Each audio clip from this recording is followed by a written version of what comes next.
Bonjour, ici Malou Boboir sur Alter Radio. Alter Radio, l'idée frais.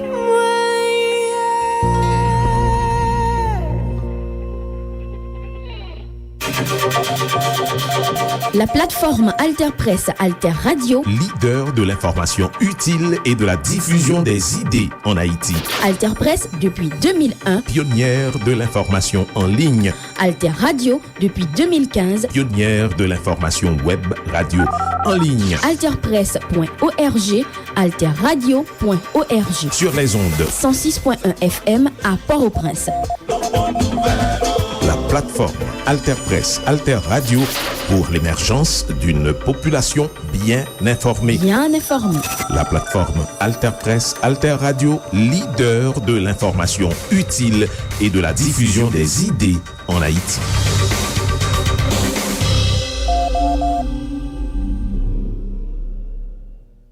Koumanouye.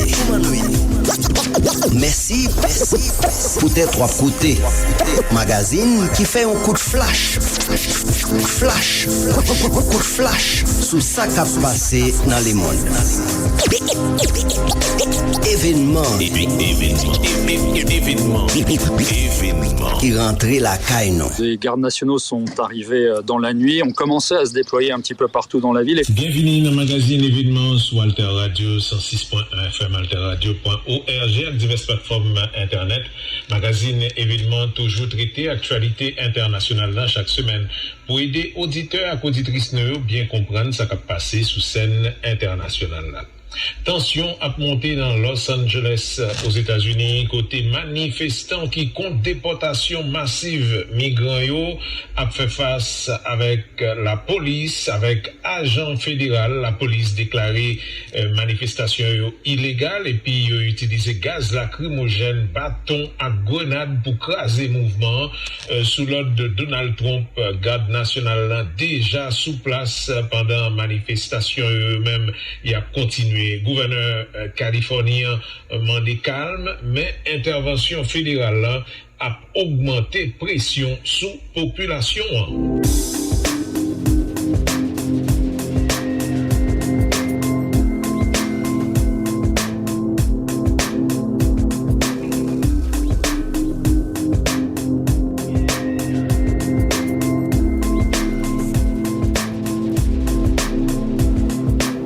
Vous êtes dans un État qui est entré politiquement en résistance depuis l'élection de Trump.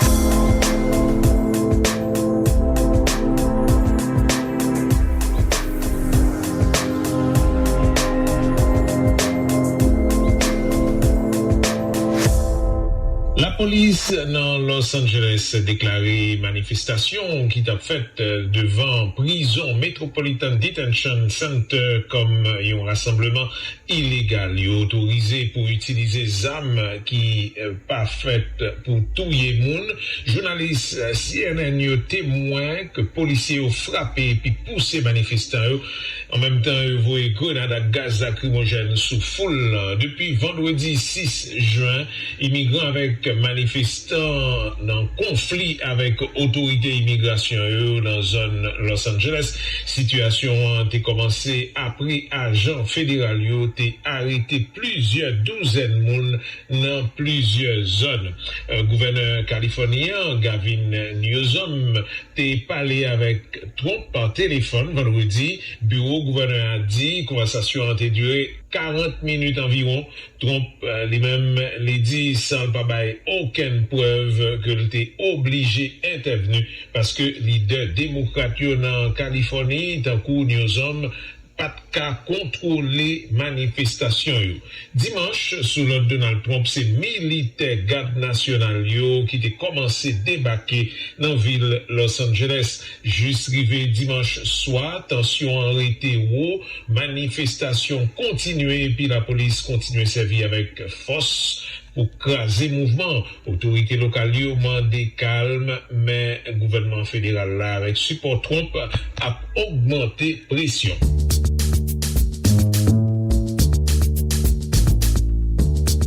Les premières troupes donc des gardes nationaux sont arrivées dans la nuit, ont commencé à se déployer un petit peu partout dans la ville et c'est toujours assez étrange de voir l'armée sur un parking de supermarché bien connu ou devant un fast-food où on a l'habitude d'aller.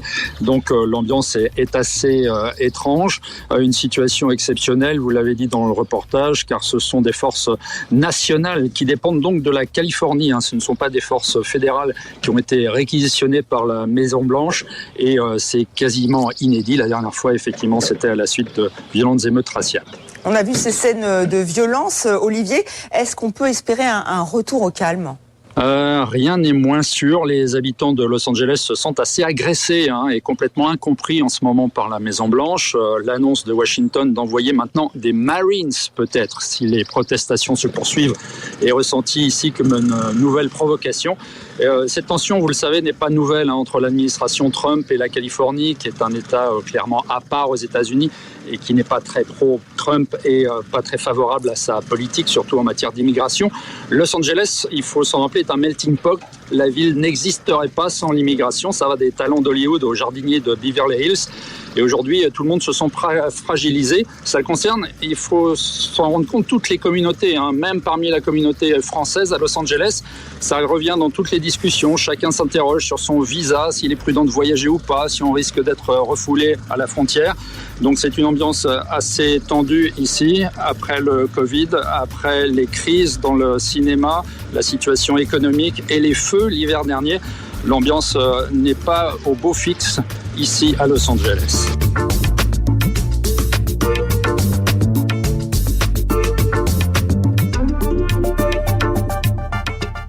Non seulement 100 jours d'après Maison-Blanche, Donald Trump prend 140 décisions sous question immigration. Mais selon l'autre centre recherche indépendant, quantité a plus passé 175 décisions à mesure. Ça veut dire 6 fois plus passé dans le commencement premier mandat Trump. Le président américain mettez en doute droit du sol, ça veut dire si vous faites sous terre États-Unis ou pas nécessairement des droits pour joindre nationalité automatiquement.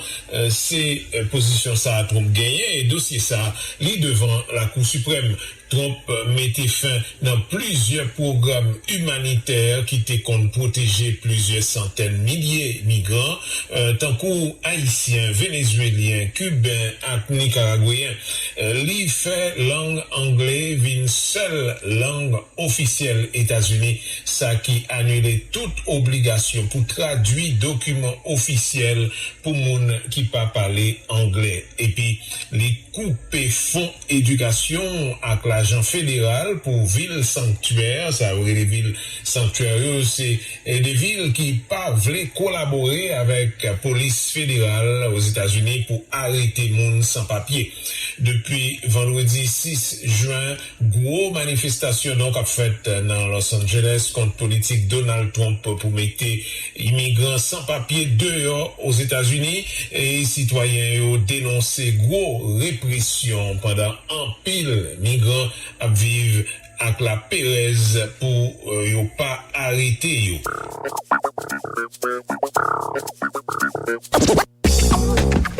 Le déploiement de la garde de la garde nationale, oui, c'est un geste qui est toujours un geste qui a une dimension politique aux États-Unis, de fédéraliser la garde nationale. Ces gardes nationales, elles sont réparties dans les différents États. Elles peuvent être utilisées, comme nous l'a expliqué très bien Fanny, par les différents gouverneurs. Lorsque le président des États-Unis s'en empare, ça prend une nouvelle dimension. Évidemment, ce qu'il y a dans l'esprit des Américains, c'est que ce sont des unités qui sont utilisées quand les moyens de la police ne suffisent plus, donc quand il y a un risque d'émeute extrêmement important, mais aussi pour rétablir le calme selon les valeurs américaines. Il faut avoir en tête que l'une des premières fois où elle est utilisée, cette garde nationale, de manière fédérale, c'est par exemple dans les années 50 à Little Rock, pour permettre à des élèves noirs d'aller dans des écoles, dans des États qui étaient encore on voit ces images, encore favorables à la ségrégation et qui refusaient. Donc, de la part du président Eisenhower à ce moment-là, c'est une façon d'affirmer les valeurs et la loi fédérale à des États qui ne le veulent pas.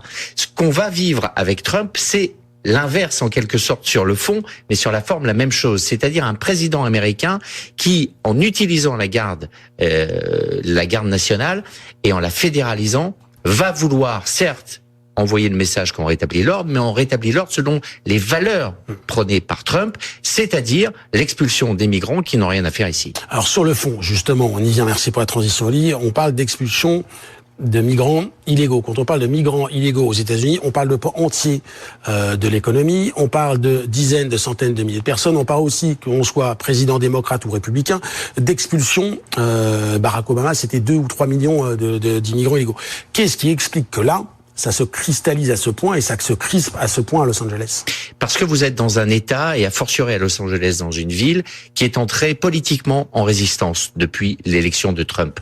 Le gouverneur que Trump a dans le collimateur et qu'il l'insulte, ainsi que la maire de Los Angeles, ont donné des consignes à la police de ne pas transmettre certaines informations au niveau fédéral pour protéger les migrants qui sont en train de travailler et les travailleurs immigrés qui sont en Californie. En fait, de ne pas transmettre ce qui relève de leur état civil et de leur statut, savoir s'ils sont en règle ou pas. S'ils ne commettent pas de délit, s'ils ne volent pas, s'ils n'agressent personne, ils ont bien le droit de travailler. C'est ça le message qu'envoient les autorités de Californie. Et donc, par rapport à Trump, il y a un message politique très clair. On n'est pas dans la même Amérique que Trump. Et ce sont ces deux Amériques qui, là, sont en train de s'affronter de manière extrêmement violente. Le niveau de violence des prises de position et des déclarations des responsables politiques des uns et des autres montre bien à quel point ce pays est fracturé et montre aussi ce qui est peut-être assez inédit avec Trump, à quel point ce président a décidé d'être le président d'une partie de son pays, en opposition avec l'autre partie de son pays. Là où la plupart du temps, un président en effet fait campagne dans un camp et après se met dans une posture qui est normalement celle de la sienne, en effet d'être le président de tous. Trump assume qu'il n'est pas le président de tous.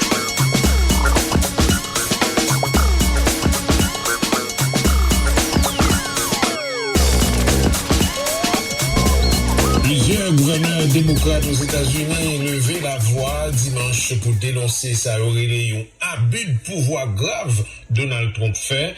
Ça arrivait après M. Teffin voyait 2000 soldats garde nationale dans Los Angeles sans consentement gouverneur californien Gavin Newsom qui c'est démocrate tout. Dans un communiqué ensemble, il dit décision président Trump lance c'est un abus pouvoir qui mettait démocratie noire en danger. C'est gouverneur chaque État qui doit avoir contrôle pour propre garde nationale la caille pas yo mettez accent sous soutien yo bay Gavin Newsom et puis yo mandé pour autorité locale yo ka gérer crise yo sans intervention Washington que même yo pas mandé. Pendant plusieurs villes et États démocrates a essayé protéger immigrants yo, gouvernement fédéral a metté pression lui-même même gens li fait déployer force militaire ça qu'a metté démocratie américaine en bas pression parce que gagner un conflit sur qui est qui a pouvoir sur certains aspects dans la vie communautaire. Est-ce que c'est gouverneur État ou est-ce que c'est président fédéral là? Écoutez chroniqueuse Anne Corpet.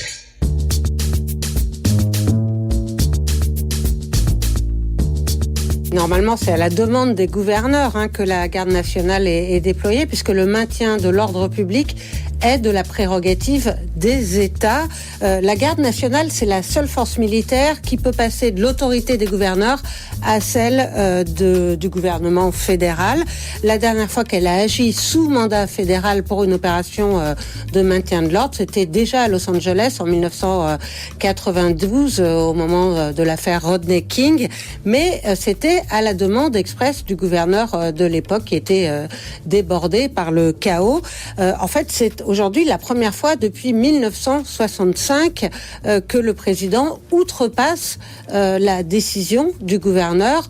En 1965, c'était Lyndon Johnson qui avait envoyé la garde nationale pour protéger des manifestants en faveur des droits civiques. Pour agir contre l'avis du gouverneur, Donald Trump a invoqué un article du Code des forces armées qui autorise le déploiement fédéral de la garde nationale s'il y a rébellion ou risque de rébellion contre l'autorité du gouvernement des États-Unis. Mais la Maison-Blanche a aussi publié un communiqué à connotation beaucoup plus politique dans laquelle les dirigeants démocrates de Californie sont qualifiés d'incapables et sont accusés d'avoir complètement renoncé à la responsabilité de protéger les citoyens. Le texte qualifie par ailleurs les arrestations massives de sans-papiers d'opérations essentielles pour stopper, je cite, l'invasion de criminels illégaux aux États-Unis. Alors, dans sa directive, Donald Trump autorise aussi le secrétaire à la Défense à utiliser à sa discrétion d'autres corps des forces armées pour protéger les fonctions fédérales à Los Angeles. Le chef du Pentagone a aussitôt réagi sur le réseau X et a indiqué que les Marines d'un camp situé au sud de Los Angeles avaient été placés en état d'alerte. Leur mobilisation effective marquerait une escalade majeure dans la répression des manifestations. Elle risquerait aussi de faire grincer des dents au sein de l'armée, traditionnellement hostile à tout déploiement sur le sol américain. Et avant même son arrivée à la Maison-Blanche, il n'en a jamais fait mystère, Donald Trump, de sa disposition à solliciter la garde nationale. Oui, il faut dire que pendant son premier mandat, Donald Trump avait voulu déjà placer la garde nationale sous mandat fédéral pour l'envoyer mater les manifestations du mouvement Black Lives Matter. Vous savez, c'était après la mort de l'Afro-Américain George Floyd, tué par des policiers à Minneapolis en 2020. Mais son entourage l'avait dissuadé de le faire. Son secrétaire à la Défense, Mark Esper, avait estimé qu'une telle mesure ne devait être prise que dans les situations les plus urgentes, les plus extrêmes. L'actuel secrétaire à la Défense, Pete Hegseth, était à l'époque commentateur sur Fox News et lui prônait aussi une intervention de l'armée. Les gardes nationaux avaient été finalement déployés pour calmer les manifestants à l'époque, mais c'était à la demande des gouverneurs et ceux qui l'avaient refusé, Donald Trump en avait pris acte et ne les avait pas contraints. Pendant sa campagne, pour ce deuxième mandat, Donald Trump a promis de ne plus se restreindre et de faire appel cette fois à l'armée pour mater les troubles à l'ordre public ou même pour mettre en place son programme d'expulsion massive. Cette fois, si la violence se propage, je n'attendrai pas pour envoyer les troupes, a-t-il répété lors de ses meetings.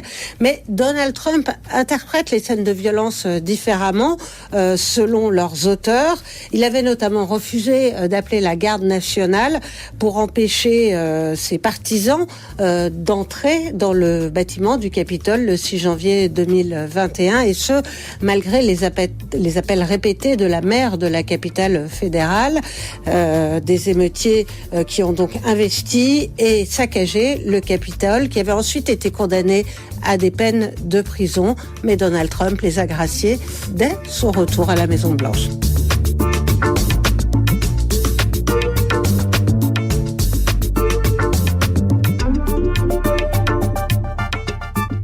Dimanche, le président américain Donald Trump déclaré livrer soldats garde nationale dans Los Angeles pour mettre l'ordre dans la manifestation qu'a faite contre politique immigration là. Mais d'après Kenneth Roth, ancien directeur ONG Human Rights Watch, c'est la première fois depuis 1965 qu'un président voit garde nationale sans gouverneur local là pas mandé ça. Gouverneur californien Gavin Newsom dit il n'est pas d'accord du tout. Je n'entendais lire les décisions Trump là, une provocation délibérée qui pas fait rien sauf mettre plus du feu sous gaz là, donc si met plus tension toujours. Et c'est depuis le mois de mars, tension politique vient plus grave aux États-Unis. Il y a plus confrontation entre parlementaires américains, par exemple, avec électeurs, et plusieurs rencontres publiques finies avec discussions chaudes au soir, même violence. Il y a quelques zones, surtout républicaines, qui suspendent faire réunion publique pour éviter risque. C'est comme ça, tu as dit, gagner une sorte de du feu dans l'air aux États-Unis. Et sur Radio Canada, Anne-Marie Dussault et recevoir David Morin, c'est professeur dans l'Université Sherbrooke et puis responsable chaire UNESCO. Il a analysé avec les tensions qui ont monté sans arrêter dans les États-Unis.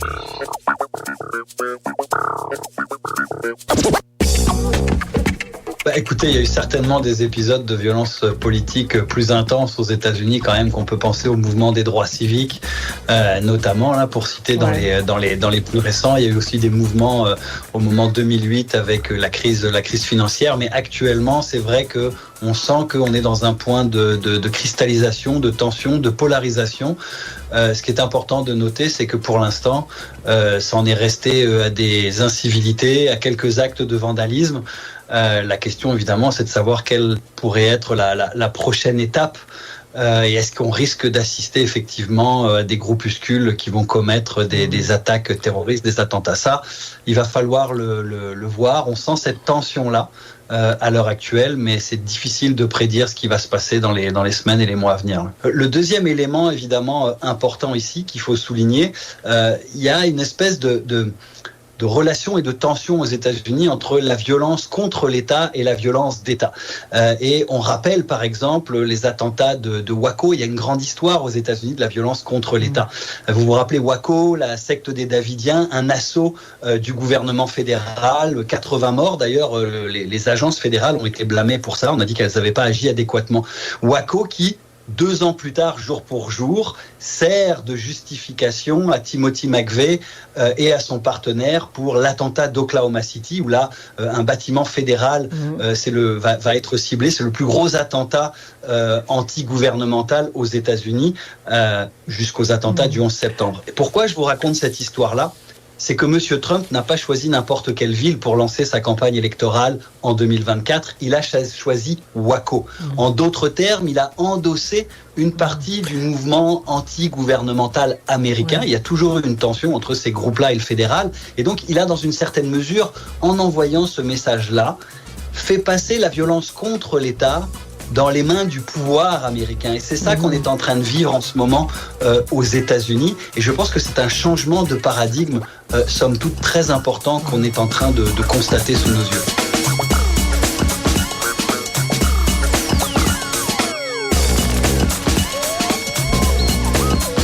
En réalité, depuis Trump entré dans Maison Blanche en janvier 2025, en pile analyse a discuté sur risque qui gagne pour démocratie dans le pays États-Unis. Dans une interview avec Iris, Institut de Relations Internationales Stratégiques, Marie-Cécile Naves, directeur recherche, il a lancé avertissement sous ça les menaces graves contre la démocratie aux États-Unis depuis Donald Trump retournait dans tête l'État. Il dit démocratie a fait bac.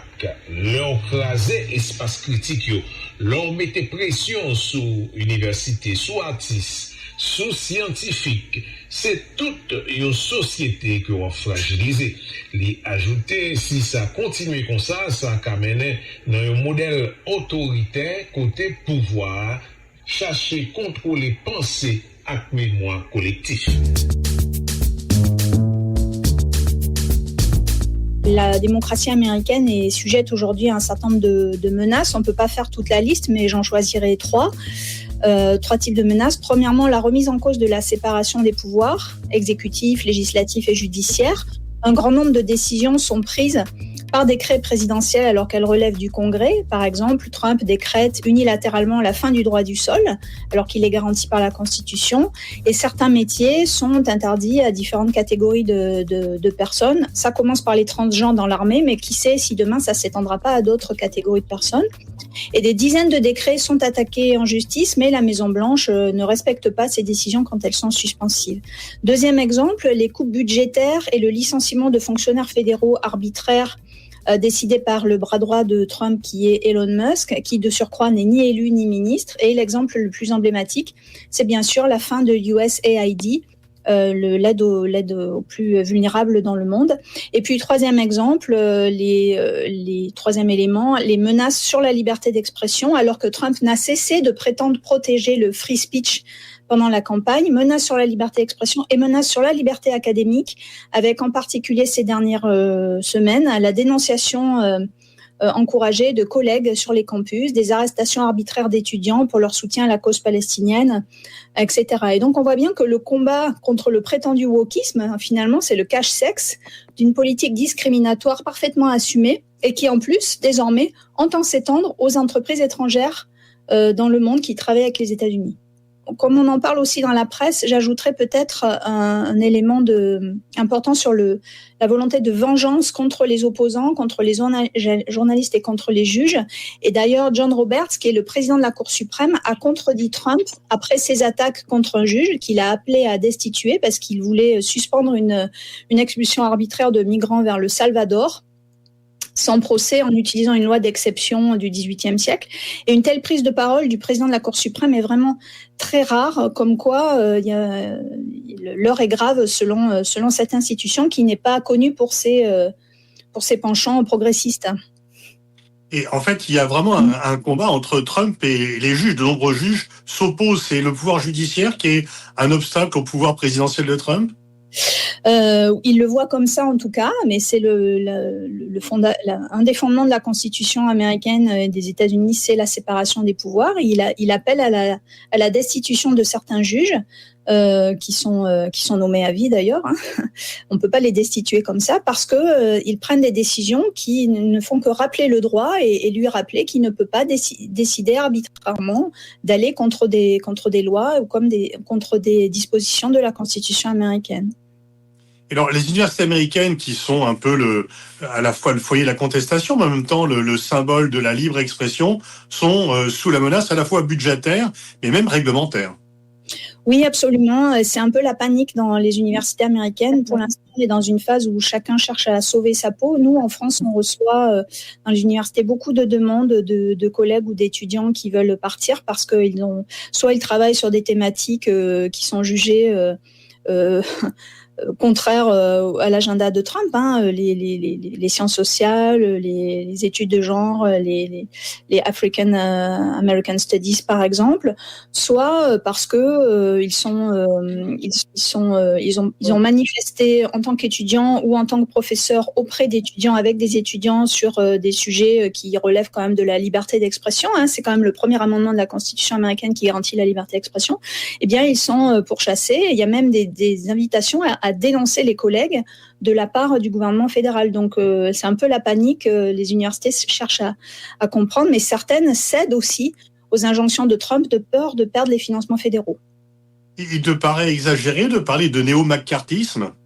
Non, c'est pas du tout exagéré. Et d'ailleurs, un certain nombre de journalistes et d'observateurs, de chercheurs emploient cette expression. C'est vrai que ça nous ramène aux années de McCarthy, où il y a vraiment une chasse aux sorcières contre non seulement les opposants politiques, mais aussi ceux qui sont perçus comme des opposants, alors qu'ils travaillent sur des sujets qui déplaisent au pouvoir politique. Donc oui, on peut tout à fait parler de ça, avec aujourd'hui les armes de la tech, les armes des algorithmes, les armes des raids sur les réseaux sociaux, des menaces et une viralité qui n'existait pas du temps de McCarthy.